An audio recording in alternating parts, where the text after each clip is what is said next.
नमस्कार। हम इस पाठ में जनसंचार के वैधानिक प्रावधानों के बारे में जानेंगे, खासकर भारत की जनसंचार नीति में किस तरह के जनसंचार को लेकर किस तरह के वैधानिक प्रावधान अपनाए गए। जनसंचार से संबंधित नीतियों के बारे में अध्ययन करने से पहले यह जानना चाहिए कि ये नीतियाँ किन संवैधानिक प्रावधानों के अंतर्गत बनी हैं। जिस प्रकार अमेरिकी संविधान में फर्स्ट अमेंडमेंट में अमेरिकी नागरिकों को अभिव्यक्ति की स्वतंत्रता प्रदान की गई है, उसी प्रकार भारतीय संविधान के अनुच्छेद 19(1) में नागरिकों को वाक और अभिव्यक्ति की स्वतंत्रता प्रदान की गई। संविधान के इसी अनुच्छेद में प्रेस सहित मीडिया की स्वतंत्रता भी शामिल है। संविधान के इस अनुच्छेद की व्याख्या करते हुए सर्वोच्च न्यायालय ने अभिव्यक्ति की स्वतंत्रता के निम्नलिखित मुख्य उद्देश्य गिनाए। इसे व्यक्ति की आत्मोन्नति में सहायक होना, सत्य की खोज में सहायक होना, व्यक्ति के निर्णय लेने की क्षमता को सुदृढ़ करना और स्थिरता और सामाजिक परिवर्तन में युक्ति युक्त सामंजस्य स्थापित करने में सहायक होना। इसी मामले में सर्वोच्च न्यायालय ने यह भी साफ किया था कि समाचार पत्रों का पूर्व सेंसर, उसके परिचालन पर प्रतिबंध, आरंभ पर रोक और चालू रखने के लिए सरकारी सहायता की अनिवार्यता आदि असंवैधानिक है। यह पत्रकारिता एवं प्रेस विधि पृष्ठ 14 पर अंकित है। लेकिन इसका मतलब यह नहीं है कि सरकारों को प्रेस के मामले में किसी प्रकार के अधिकार नहीं है। प्रेस की जिस स्वतंत्रता की गारंटी संविधान में दी गई है, उसी संविधान में कई तरह की अन्य स्वतंत्रताओं और अधिकारों की बात भी की गई है। इन स्वतंत्रताओं और अधिकारों के कारण कई ऐसे क्षेत्र हैं जिनमें प्रेस को अपनी स्वतंत्रता का उपयोग सोच समझकर करना होता है। संविधान के 19(2) में ऐसे प्रावधानों का उल्लेख किया गया है।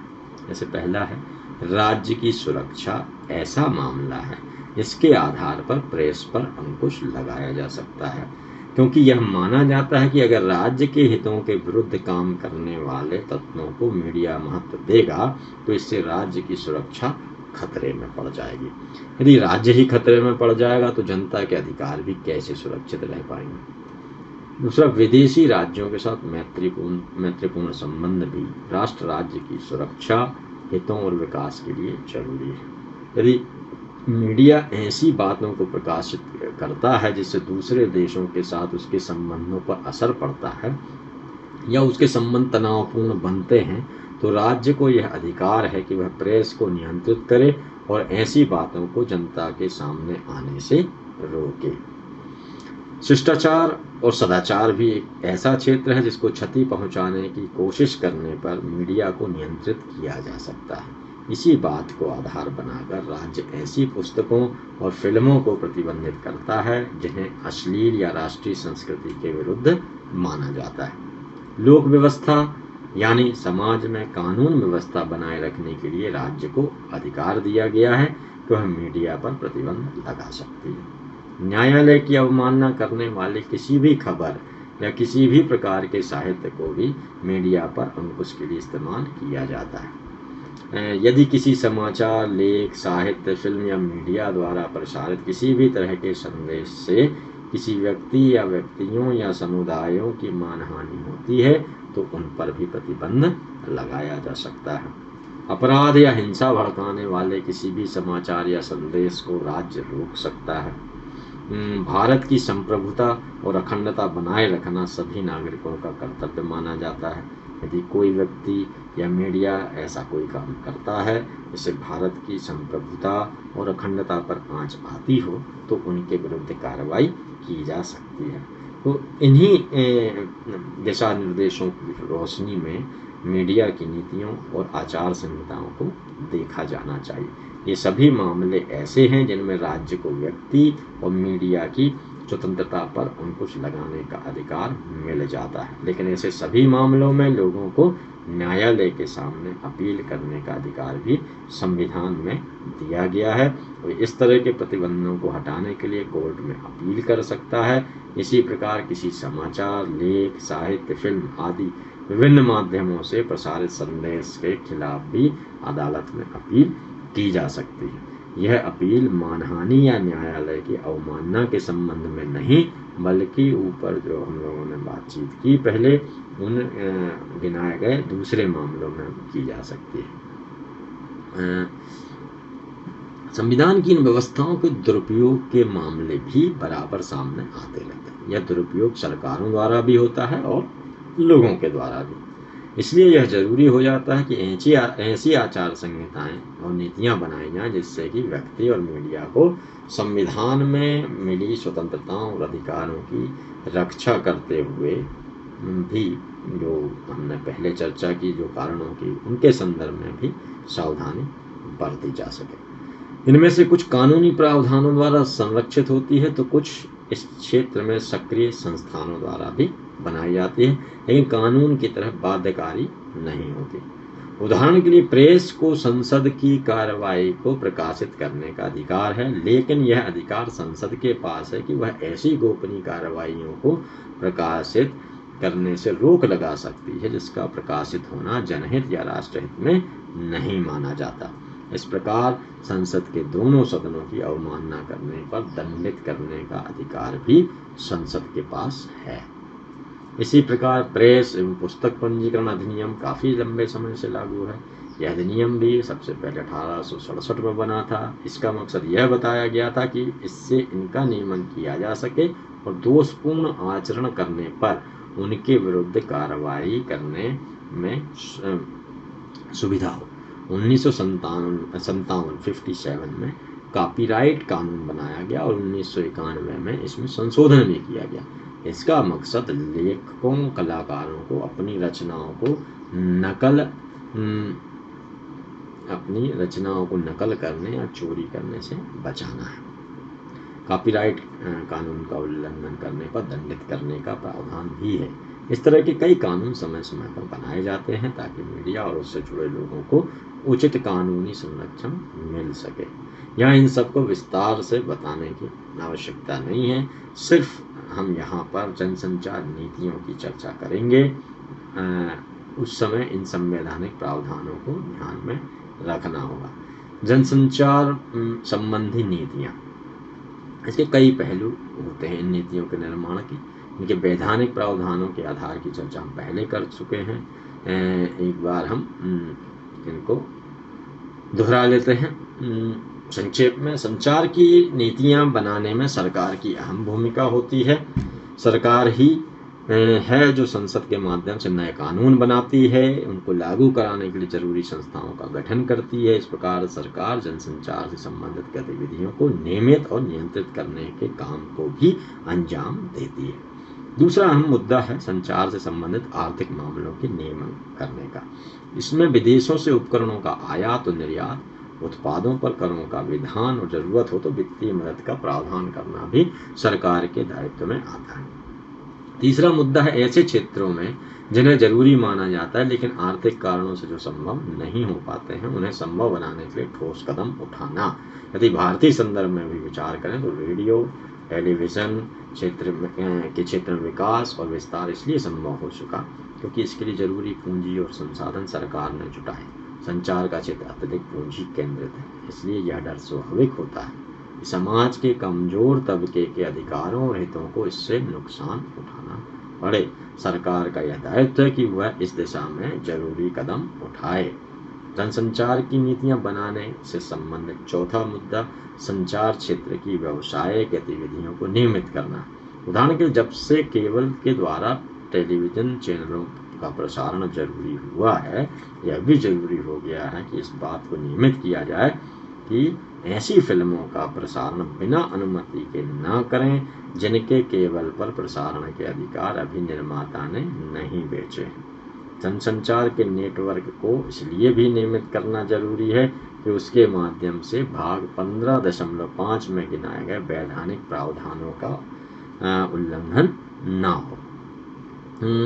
सरकार ने इन सभी बातों को ध्यान में रखते हुए समय समय पर कई आयोगों और समितियों का गठन किया है, जिन्होंने सरकार को विभिन्न तरह की संस्तुतियां की हैं। सरकार इन्हें मानने के लिए बाध्य नहीं है, लेकिन बहुधा इन संस्तुतियों के आधार पर सरकार ने पहले से मौजूद कानूनों में संशोधन किए हैं या कानून बनाए हैं। इनका हम यहाँ पर इस पाठ में संक्षिप्त परिचय देंगे। जैसे पहला है प्रेस लॉ इंक्वायरी समिति। स्वतंत्रता प्राप्ति के बाद प्रेस नियमों की समीक्षा करने के लिए सरकार ने प्रेस लॉ इंक्वायरी कमेटी का गठन किया। इसी कारण अनुच्छेद 19(2) में वे प्रतिबंध जोड़े गए जिनका उल्लेख भाग 15.5 में किया गया। 23 सितंबर 1952 को सरकार ने न्यायमूर्ति GS राजाध्यक्ष की अध्यक्षता में पहले प्रेस आयोग का गठन किया। आयोग ने अपनी रिपोर्ट में प्रेस परिषद बनाने, प्रेस के लिए आचार संहिता बनाने, प्रेस रजिस्ट्रार की नियुक्ति करने और पत्रकारों के लिए न्यूनतम वेतन आदि तय करने के संबंध में सुझाव दिए। छोटे समाचार पत्रों को संरक्षण और बढ़ावा देने के लिए PR दिवाकर की अध्यक्षता में एक और समिति inquiry committee of small newspaper का गठन किया गया। आमतौर पर सरकारें एक सुस्पष्ट और जनपक्षीय संचार नीति का निर्माण करने की इच्छुक नहीं होती। हम जानते हैं कि 1975 में जब तत्कालीन प्रधानमंत्री इंदिरा गांधी ने आपातकाल की घोषणा की तो उन्होंने प्रेस पर भी कई तरह के नियंत्रण लागू किए। इंदिरा गांधी का मानना था कि मुक्त प्रेस द्वारा पैदा किए गए असंतुलन को ठीक करने के लिए आकाशवाणी और दूरदर्शन का सरकार के नियंत्रण में रहना जरूरी है। यह संयोग नहीं है कि ठीक इसी तरह की बात वर्तमान में भी इस तरह की बातें दोहराई जाती हैं। AK चंदा समिति। इसी तरह का एक कदम तब उठाया गया जब इंदिरा गांधी केंद्र में सूचना और प्रसारण मंत्री थी। इनकी अध्यक्षता AK चंदा ने की थी। 1964 में गठित चंदा समिति ने रेडियो और टेलीविजन को सरकारी शिकंजे से आज़ाद रखने के लिए स्वतंत्र निगम बनाने की सिफारिश की। 1970 में इसकी संस्तुतियां संसद के पटल पर रखी गईं और इसी के परिणाम स्वरूप आकाशवाणी और दूरदर्शन को एक दूसरे से अलग किया गया। यह काम 1976 में किया गया, लेकिन आपातकाल में ही सरकार के नियंत्रण को बढ़ावा के लिए 4 प्रमुख समाचार एजेंसियों press trust of India PTI, United news of India UNI, Hindustan समाचार और समाचार भारती को मिलाकर एक समाचार एजेंसी समाचार के नाम से बनाई गई थी। इसमें PTI और UNI अंग्रेजी और शेष हिंदी की समाचार एजेंसियां थीं। कुलदीप नैयर समिति। आपातकाल के बाद जनता पार्टी की सरकार के जमाने में प्रसिद्ध पत्रकार कुलदीप नैयर की अध्यक्षता में एक और समिति मार्च 1977 में गठित की गई थी। इस समिति ने समाचार एजेंसियों के इस विलय को खत्म करने और अंग्रेजी, हिंदी और भारतीय भाषाओं की अलग समाचार एजेंसियों के अलावा अंतर्राष्ट्रीय समाचार एजेंसी न्यूज़ इंडिया बनाने की सिफारिश की। कुलदीप नैयर की इस रिपोर्ट को स्वीकार नहीं किया गया, हालांकि समाचार का विघटन हो गया। VG वर्गीस समिति और प्रसार भारती का गठन। जनता पार्टी की सरकार के समय में ही अगस्त 77 में प्रसिद्ध पत्रकार VG वर्गीस की अध्यक्षता में एक कार्यदल बनाया गया। इसको यह दायित्व दिया गया कि वह आकाशवाणी और दूरदर्शन को स्वायत्तता देने के बारे में उपाय सुझाए। इस कार्यदल ने फरवरी 1978 में अपने सुझाव सरकार को सौंप दिए। इस कार्यदल ने आकाश भारती के नाम से एक स्वतंत्र निगम बनाने का सुझाव दिया। सरकार और वर्गीस कमेटी की सिफारिशों को पूरी तरह से सरकार ने नहीं माना, लेकिन तत्कालीन सूचना और प्रसारण मंत्री लालकृष्ण आडवाणी ने प्रसार भारती नाम से एक स्वायत्त निगम बनाने का विधेयक 1979 में संसद के पटल पर रखा। वर्गीस समिति की मुख्य सिफारिश जिसके आधार पर इस निगम की स्वतंत्रता की संवैधानिक गारंटी मिलती, उसे इस विधेयक में शामिल नहीं किया गया। यह विधेयक जनता पार्टी सरकार के गिर जाने और संसद के असमय भंग हो जाने के कारण समाप्त हो गया। इस विधेयक का पुनर्जन्म 1989 में तब हुआ जब राष्ट्रीय मोर्चे की सरकार का गठन हुआ। दिसंबर 1989 में प्रसार भारती विधेयक तत्कालीन सूचना प्रसारण मंत्री पी उपेंद्र ने पेश किया। यह विधेयक जनता पार्टी की सरकार के समय पेश किए गए विधेयक से काफ़ी भिन्न था और इसमें कुछ हद तक प्रसार भारती को स्वतंत्रता की संवैधानिक गारंटी प्रदान की गई। काफ़ी बहस मुबाहसे के और संशोधनों के बाद विधेयक दोनों सदनों द्वारा पारित कर दिया गया, लेकिन इस पर अमल किया जाता इससे पहले ही सरकार का भी पतन हो गया। बाद में बनी कांग्रेस सरकार ने फिर से ठंडे बस्ते में डाल दिया। 1996 में बनी संयुक्त मोर्चा सरकार ने प्रसार भारती को अमली जामा पहनाया और प्रसार भारती बोर्ड का गठन किया गया। आज हालांकि प्रसार भारती निगम के तहत ही आकाशवाणी और दूरदर्शन का संचालन हो रहा है, लेकिन सच्चाई यह है कि उसकी स्वायत्तता कागजों पर सिमट कर रह गई। पीसी जोशी समिति मीडिया से संबंधित विभिन्न समितियों या कार्यदलों का गठन सिर्फ उससे जुड़ी संस्थाओं की स्वायत्तता से संबंधित ही नहीं रहा है। उनका संबंध उन भूमिकाओं से भी है जिनको पूरा करने का दायित्व उन पर है। जब 1980 में सत्ता में वापसी के बाद इंदिरा गांधी ने दूरदर्शन के विस्तार की योजना बनाई तो उन्होंने 1982 में उसके कार्यक्रमों के लिए सॉफ्टवेयर प्लान तैयार करने के लिए डॉक्टर पीसी जोशी की अध्यक्षता में एक कार्यदल का गठन किया। 1984 में इस कार्यदल ने व्यापक योजना प्रस्तुत की। जोशी समिति ने टेलीविजन के भारतीय व्यक्तित्व होने पर जोर दिया। उसकी सामाजिक, आर्थिक, सांस्कृतिक विकास में अहम भूमिका रेखांकित की। समिति ने व्यावसायिक प्रसारण से होने वाली आय को जरूरत से ज़्यादा महत्व दिए जाने के खतरे के प्रति आगाह किया। जोशी समिति ने भारत के प्रत्येक गांव में सामुदायिक गृहीताओं के महत्व को भी रेखांकित किया। उनका मानना था कि इससे दूरदर्शन को आम आदमी तक पहुंचाने में मदद मिलेगी। राष्ट्रीय प्रसारण के महत्व को स्वीकार करते हुए भी जोशी समिति ने प्रादेशिक और क्षेत्रीय प्रसारण की जरूरत पर भी जोर दिया ताकि विभिन्न क्षेत्रों के बीच राष्ट्रीय एकजुटता की भावना को मजबूत किया जा सके, साथ ही स्थानीय प्रतिभाओं को भी मंच मिल सके। जोशी समिति ने इस बात पर बल दिया कि दूरदर्शन में काम करने वाले प्रोफेशनल स्टाफ को अपने काम में पूरी आज़ादी हासिल हो और उन्हें गैर प्रोफेशनल लोगों की दखलंदाजी से बचाया जा सके। उन्हें समय समय पर प्रशिक्षण की जरूरत पर भी बल दिया। पार्थ सारथी समिति सूचना और प्रसारण मंत्रालय की सलाहकार समिति ने जी पार्थसारथी की अध्यक्षता में आकाशवाणी और दूरदर्शन के लिए समाचार नीति तय करने के लिए 1982 में कुछ दिशा निर्देश तैयार किए थे। इनके अनुसार समाचारों और विचारों के बीच के अंतर को समझा जाना चाहिए। समाचारों की रिपोर्टिंग तथ्यों पर आधारित और वस्तुनिष्ठ हो तथा उसकी पृष्ठभूमि भी बतानी चाहिए ताकि लोग उसे सही परिप्रेक्ष्य में समझ सकें। समाचार लक्षित श्रोताओं को ध्यान में रखकर प्रस्तुत किए जाने चाहिए। प्रत्येक समाचार को समाचार के मानदंडों पर खरा उतरना चाहिए। समाचारों को सामाजिक जिम्मेदारी के ऊंचे मानदंडों पर खरा उतरना चाहिए। समाचारों का मकसद विकास के बारे में जागरूकता बढ़ाने वाला होना चाहिए। देश की उपलब्धियों और समस्याओं को ध्यान में रखकर उन्हें प्रस्तुत किया जाना चाहिए। विकास से तात्पर्य सिर्फ आर्थिक विकास नहीं लिया जाना चाहिए बल्कि इसके साथ सामाजिक, प्रौद्योगिकी और सांस्कृतिक विकास को भी लिया जाना चाहिए। समाचार माध्यम की जरूरत के अनुरूप होने चाहिए। उन्हें हमारी संविधान की भावनाओं का पूरा ध्यान रखना चाहिए और संविधान के मौलिक सिद्धांतों और नीति निर्देशक सिद्धांतों का पालन करना चाहिए। अंतर्राष्ट्रीय समाचारों को भी समुचित जगह और महत्व दिया जाना चाहिए। अंतर्राष्ट्रीय मामलों में शांतिपूर्ण सहअस्तित्व और गुटनिरपेक्षता के सिद्धांतों का पालन करना चाहिए और नस्ल भेद, रंग भेद के विरुद्ध लोगों को जागरूक बनाना चाहिए। जनसंचार के क्षेत्र में कार्यदल और समितियां बनाने का काम कभी भी रुका नहीं।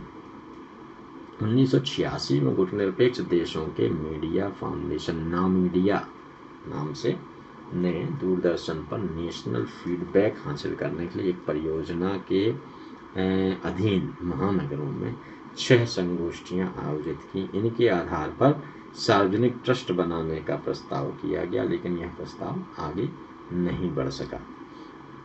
अब हम जानेंगे कि जनसंचार संबंधी आचार संहिताएं क्या है। जनसंचार संबंधी नीतियों से जुड़ा है आचार संहिताओं का सवाल। प्रेस की स्थापना के समय से ही सरकारें कानून बनाकर उसे नियमित और नियंत्रित करने की कोशिश करती रहीं। यह बात हम पहले कह चुके हैं। मीडिया के क्षेत्र में नए परिवर्तन, नए कानूनी प्रावधानों के लिए मार्ग प्रशस्त करते हैं। इसी के साथ कई आचार संहिताएं भी हमारे सामने आती हैं। जैसे भारत में समाचार पत्र, फिल्म, टेलीविज़न और रेडियो में प्रसारण के संबंध में आचार संहिताओं का निर्माण किया गया। आचार संहिताओं का मतलब यह है कि ये माध्यम इन आचार संहिताओं का पालन करेंगे, लेकिन ये उनके लिए बाध्यकारी नहीं होंगे। फिल्मों में प्रमाणन के लिए नियम ही उनके लिए आचार संहिता भी है, और प्रदर्शन से पहले उन्हें प्रमाणन बोर्ड से प्रमाण पत्र लेना पड़ता है। इसलिए उनके लिए उनके निर्देशों का पालन करना बाध्यकारी होता है। अन्य मामलों में पहले प्रमाणन जरूरी नहीं है, इसलिए वे उस रूप में बाध्यकारी नहीं है। लेकिन जहां आचार संहिताओं को वैधानिक प्रावधानों में बदल दिया गया है, वहां वे बाध्यकारी हैं, और ऐसी स्थिति में उसका उल्लंघन दंडनीय बन जाता है। जैसे प्रेस परिषद अधिनियम और प्रेस संबंधी आचार संहिता। 1978 के प्रेस परिषद अधिनियम के तहत भारतीय प्रेस परिषद की स्थापना की गई। परिषद की स्थापना प्रेस की स्वतंत्रता को बनाए रखने और पत्रकारिता की स्वस्थ परंपरा को बनाए रखने के लिए किया गया। इस परिषद का एक अध्यक्ष और 28 सदस्य होते हैं। अध्यक्ष का निर्वाचन एक समिति द्वारा होता है, जिसमें राज्यसभा के सभापति, लोकसभा के अध्यक्ष और परिषद के सदस्यों द्वारा चुने हुए एक व्यक्ति से मिलकर बनती है। प्रेस परिषद के अधिनियमों में परिषद के उद्देश्यों और कार्यकलापों का भी उल्लेख किया गया है। इसके अनुसार परिषद समाचार पत्रों तथा समाचार एजेंसियों की स्वतंत्रता बनाए रखने में उनकी सहायता करेगी। पत्रकारों सहित उन सभी के लिए आचार संहिता का निर्माण करेगी। यह सुनिश्चित करना भी परिषद का काम होगा कि वह समाचार पत्रों, एजेंसियों और पत्रकारों की ओर से लोक रुचि के उच्च स्तर बनाए रखे जाएं और नागरिक अधिकारों और उत्तरदायित्व दोनों की सम्यक भावना का पोषण करेगा। तो इस तरह प्रेस परिषद को कोई दंडात्मक अधिकार नहीं दिए हैं, लेकिन वह परिषद के उद्देश्यों और आचार संहिताओं का उल्लंघन करने पर निंदा का अधिकार है। आकाशवाणी संबंधी आचार संहिता। आकाशवाणी के लिए जो 9 सूत्रीय आचार संहिता अशोक मित्रा की पहल पर लागू की गई थी, उसके अनुसार आकाशवाणी से प्रसारित होने वाले समाचारों और अन्य कार्यक्रमों में मित्र राष्ट्रों की आलोचना, संप्रदाय और धर्म पर प्रहार, अश्लील और असम्मानजनक बातें, न्यायालय की मानहानि, हिंसा को बढ़ावा देने या कानून व्यवस्था के विरुद्ध कही गई बातें, राष्ट्रपति, राज्यपाल अथवा न्यायपालिका की निष्ठा पर शक, किसी राजनीतिक दल का नाम लेकर प्रहार, किसी राज्य विशेष की कड़ी आलोचना, संविधान के प्रति असम्मान और हिंसा द्वारा सत्ता परिवर्तन की वकालत आदि पर रोक लगाई गई थी। ये बातें देखने में बिल्कुल साफ हैं, लेकिन व्यवहार में तय करना बहुत मुश्किल है कि कौन सी बात अश्लील है, अपमानजनक है और कौन सी सांप्रदायिक है। इस तरह की आचार संहिता उन विज्ञापनों के लिए भी बनाई गई थी जो आकाशवाणी पर प्रसारित होते हैं। इनमें यह भी शामिल है कि आकाशवाणी की आचार संहिता दूरदर्शन के चैनलों पर भी लागू की गई, लेकिन इन सब उत्पादों का विज्ञापन पर कोई रोक नहीं। इस प्रकार जो विज्ञापन दूरदर्शन और आकाशवाणी पर नहीं आता, उसे लोग अखबारों में और केबल के जरिए दूसरे चैनलों पर लगातार देखते हैं। इस तरह यह संहिता लोगों को नशीली चीज़ों से दूर रखने का काम तो नहीं कर पाती, लेकिन आकाशवाणी और दूरदर्शन जैसे सरकारी माध्यमों को इन विज्ञापनों से मिलने वाले राजस्व से वंचित रखने में जरूर कामयाब हो जाती है। विज्ञापन संबंधी आचार संहिताएं।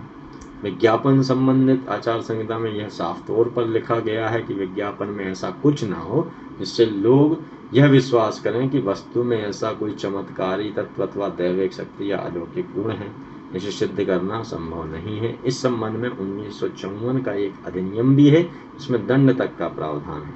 लेकिन क्या यह सच्चाई नहीं है कि ज़्यादातर वस्तुओं के विज्ञापन में उनके गुणों को अतिरंजित रूप में दिखाया जाता है? अतिरंजित रूप से पेश किया जाना अलौकिक है या दैवी, इसे तय करने का पैमाना क्या है? आचार संहिता को राजनीति के क्षेत्र में लागू करना भी सरल नहीं होता। उदाहरण के लिए चुनाव के दौरान किए जाने वाले विभिन्न सर्वेक्षणों पर प्रतिबंध। भारत में चुनाव आयोग ने 1999 के आम चुनावों के दौरान एग्जिट पोल पर यह कहते हुए प्रतिबंध लगा दिया था कि एग्जिट पोल से अगले चरण के चुनाव पर नकारात्मक असर पड़ता है। यह मतदाताओं को पहले से पूर्वाग्रस्त बनाने का प्रयत्न है। चुनाव आयोग के इस फैसले को सुप्रीम कोर्ट की संविधान पीठ ने यह कहते हुए अस्वीकार कर दिया था कि क्या ऐसा प्रतिबंध लगाना चुनाव आयोग के अधिकार क्षेत्र में है। जाहिर है, अपनी बात कहने के अधिकार या जानने के अधिकार को प्रतिबंधित करने का अधिकार चुनाव आयोग के पास नहीं है।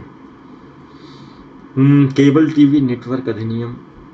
पहले टेलीविजन और बाद में केबल टेलीविजन नेटवर्क के विस्तार के साथ उसके नियम के लिए अधिनियम बनाने की जरूरत हुई। सरकार ने इसे के लिए केबल टीवी नेटवर्क नियमन अधिनियम 1995 बनाया। इस अधिनियम में सरकार ने ऐसे कार्यक्रम प्रसारित करने को आचार संहिता का उल्लंघन माना जो सुरुचिपूर्ण और सभ्य आचरण के विरुद्ध हो, जिसमें मित्र देशों की आलोचना की गई हो, किसी धर्म और संप्रदाय की आलोचना या निंदा की गई हो, या उनके प्रति तिरस्कार की भावना व्यक्त की गई हो, जिनमें सांप्रदायिकता फैलाने की कोशिश हो। ऐसे कार्यक्रम की भी मनाही की गई जो हिंसा बढ़ाते हों, जिससे कानून व्यवस्था के भंग होने का खतरा हो, या जो राष्ट्र विरोधी विचारधारा को प्रोत्साहित करता हो, जिसमें राष्ट्रपति और न्यायपालिका की निष्ठा पर संदेह व्यक्त किया गया हो।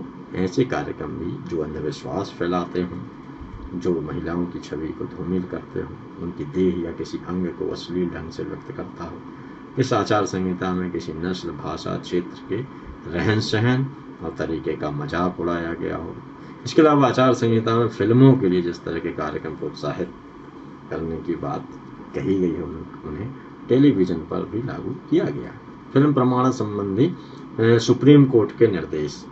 जैसा कि हम पहले उल्लेख कर चुके हैं कि 1989 में सुप्रीम कोर्ट ने फिल्म प्रमाणन के लिए कुछ निर्देश जारी किए गए थे। इन निर्देशों में कहा गया था कि फिल्म माध्यम सामाजिक स्तर और मूल्यों के प्रति उत्तरदायी बना रहे, कलात्मक अभिव्यक्ति और सृजनात्मक स्वतंत्रता अनावश्यक रूप से दमित न हो, प्रमाणन सामाजिक परिवर्तन के अनुरूप हो। इसके साथ ही बहुत से नकारात्मक बातों को फिल्मों को प्रस्तुत किए जाने से रोकने के निर्देश दिए गए। मसलन समाज विरोधी गतिविधियों को न्यायोचित ठहराने वाली, उन्हें बढ़ावा देने वाली, उन्हें महिमा मंडित करने वाली फिल्मों को प्रमाण पत्र न देने के निर्देश दिए गए। लेकिन हिंसा पर आधारित व्यावसायिक फिल्में जिनमें इस प्रतिशोध के सिद्धांत पर टिकी हुई होती हैं, आमतौर पर वे न सिर्फ उन्हें न्यायोचित ठहराती हैं बल्कि उन्हें महिमा मंडित भी करती हैं। इस तरह इन निर्देशों में यह भी लिखा है कि महिलाओं को नीचा दिखाने वाले या उनको अपमानित करने वाले दृश्यों को न दिखाया जाए। लेकिन शायद ही कोई ऐसी व्यावसायिक फिल्म हो जो औरत को ऐसी वस्तु की तरह न पेश करती हो जिसमें मनुष्य के रूप में उसका अपमान निहित न हो, जिसमें यौन और हिंसा पर आधारित कथानक न हो, जिन्हें दृश्यों का देखना या संवादों का सुनना बच्चों के कोमल और अपरिपक्व मस्तिष्क के लिए उपयुक्त न माना जाता।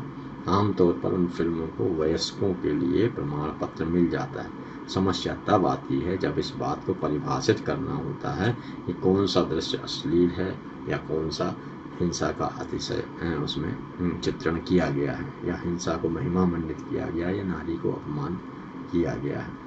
इस प्रकार जनसंचार के लगभग सभी क्षेत्रों में कानूनी और सुझावपरक नीतियाँ और आचार संहिताएं बनी हैं, लेकिन इस सब के बावजूद मीडिया को लेकर सरकार और जनता के बीच विवाद बना रहता है। जब भी सरकारें संकट में पड़ती हैं तो वह सबसे पहले मीडिया को ही घेरने की कोशिश करती हैं।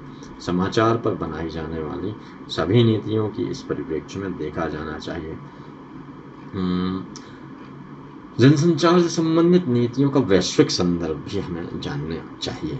जनसंचार की नीतियों को लेकर लगातार विमर्श चलता रहा है। दुनिया में संचार माध्यमों को बंटवारा इनका विषमता पूर्वक है। इस प्रकार इस क्षेत्र में विकसित देशों, खासकर अमेरिका का वर्चस्व कायम है और विकासशील देश इस मामले को में काफी पिछड़े हुए हैं। आज इस क्षेत्र में बहुराष्ट्रीय कंपनियों का प्रभुत्व कायम हो रहा है।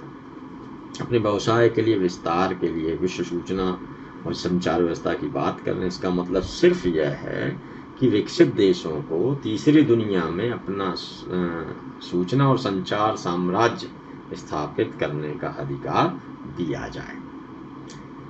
इस बात को वे जानने के अधिकार और मानवाधिकार की आड़ में उठाते हैं। वे इस बात का प्रचार करते रहे कि राज्य इन दोनों मामलों में विश्वास योग्य नहीं।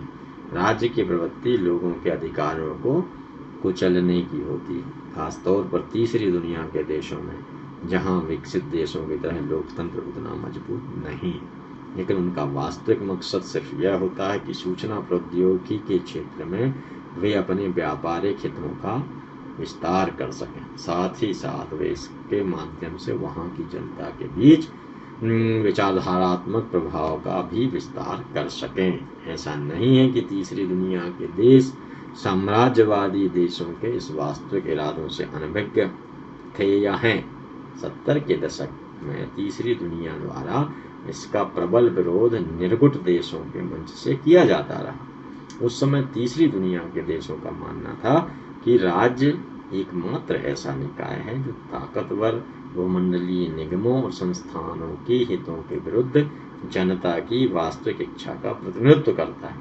यह निर्गुण देशों के दबाव का ही परिणाम था कि 1978 में यूनेस्को ने जनमाध्यम घोषणा स्वीकार की। 1980 में यूनेस्को ने प्रसिद्ध मैकब्राइड रिपोर्ट को जारी किया, जिसमें तीसरी दुनिया के नजरिए को स्वीकार किया गया था। लेकिन 80 के दशक के उत्तरार्ध में जब निर्गुण देशों का आंदोलन कमजोर पड़ने लगा और जब तीसरी दुनिया के देशों ने आर्थिक विकास के नाम पर साम्राज्यवाद को रोकना नामुमकिन हो गया, 90 के दशक में यह विरोध राज्यों के माध्यम से तो लगभग खत्म हो गया। भारत जैसे देशों में सूचना और संचार के क्षेत्रों में भूमंडलीय निगमों और संस्थाओं के विस्तार को इसी संदर्भ में देखना होगा। तो इस पाठ में आपने भारत की जनसंचार नीति के बारे में जाना। हमने इस पर भी विचार किया कि जनसंचार के लिए नीतियों, कानूनों, आचार संहिताओं की जरूरत क्यों होती है। जनसंचार के विभिन्न माध्यमों की खोज होने, उसके विस्तार होने के कारणों, सरकारों को उसका नियमन और नियंत्रण करने की ये कानूनी प्रावधानों की आवश्यकता होती, व्यवस्था करनी पड़ती उनको, इसलिए ताकि इन माध्यमों के कारण लोगों और समुदायों के बीच में वैमनस्य ना फैले, लोगों को अपने देश और समाज के बारे में सही जानकारी मिले। इसी प्रकार इन जनसंचार माध्यमों की जरूरत का अनुचित कोई व्यावसायिक लाभ ना उठाए, उसकी पहुंच ज़्यादा से ज़्यादा लोगों के बीच बने। जनसंचार माध्यमों में पत्र पत्रिकाएं, रेडियो, फिल्म, टेलीविज़न शामिल हैं।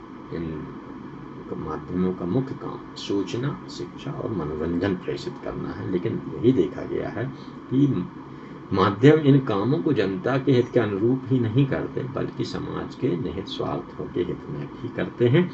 इसी प्रकार ये माध्यम मनोरंजन के नाम पर विकृत विचारों और प्रवृत्तियों को फैलाते हैं। सरकारें इन माध्यमों का उपयोग अपने हित में करती हैं। इन बातों का ध्यान में रखकर भी संचार नीतियों को बनाने की जरूरत होती है। पत्र पत्रिकाओं के लिए प्रेस परिषद की स्थापना की गई और उसके द्वारा समाचार पत्रों को विभिन्न तरह के आचार संहिताओं के दायरे में भी रखने की कोशिश की जाती है। पुस्तक के प्रकाशन, लेखकों को सर्वाधिकार आदि के बारे में कानून बने। इसी तरह रेडियो, टेलीविज़न पर प्रसारित होने वाले समाचारों के लिए नीतियों का निर्माण किया गया। आज जब केबल टेलीविज़न के कारण दुनिया भर के चैनलों को टीवी पर देखा जा सकता है, यह जरूरी हो जाता है कि टीवी पर प्रसारित होने वाले चैनलों और कार्यक्रमों के नियमन की व्यवस्था की जाए। इसी बात को ध्यान में रखकर केबल नेटवर्क अधिनियम बनाया गया। जनसंचार की नीतियों की चर्चा करते हुए आज हम इस पाठ में वैधानिक प्रावधानों, आचार संहिताओं की सीमाओं का भी उल्लेख किया, ताकि आप यह समझ सकें कि क्यों इन नीतियों में समय समय पर बदलाव होते हैं या उन्हें होने की जरूरत महसूस होती है। इन सभी बातों के परिप्रेक्ष्य में इस पाठ को आप समझ सकेंगे, ऐसी आशा है। अगले पाठ के साथ आपसे फिर मुलाकात होगी। तब तक के लिए नमस्कार।